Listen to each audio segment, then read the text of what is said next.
ready? This is Pastor Mark inviting you to our first Monday series of the fall semester entitled Mystery in Melody, a 6-week listening study in the Song of Songs. And if you're not familiar with the Song of Songs, or some people call it the Song of Solomon, you're not alone.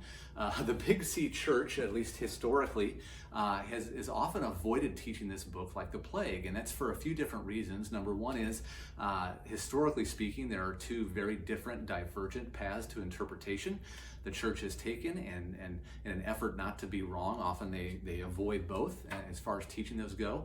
Secondly, the Song of Songs is deeply steeped in ancient Hebrew love poetry, and so the language itself can come across as confusing or difficult to understand at first blush. And then lastly, a lot of the content or topic of the Song of Songs falls into the areas of romance and marriage and biblical sexuality. And just like a teenager wanting to avoid the talk with our parents, we tend to avoid this book for a similar reason.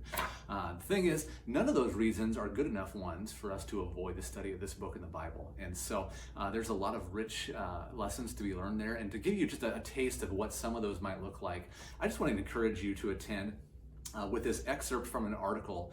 It's a Harry Reeder article from a 2007 article in Table Talk magazine, which says this. In 1859, the great Presbyterian preacher James Henley Thornwell had the opportunity to announce the wedding of his daughter Nancy. In the weeks leading up to the event, the hundreds traveling would end up at a funeral, not a wedding.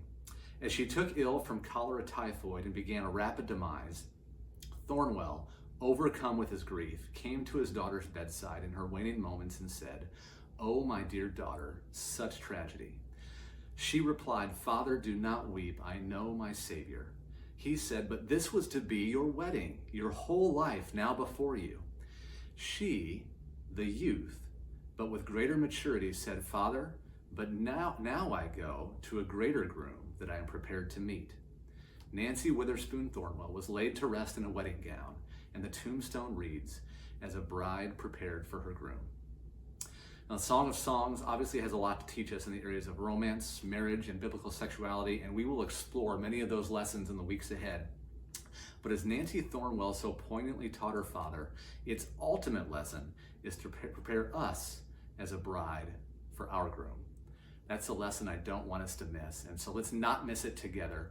Starting Monday, September 22nd at 7 p.m. in room 202. We hope to see you.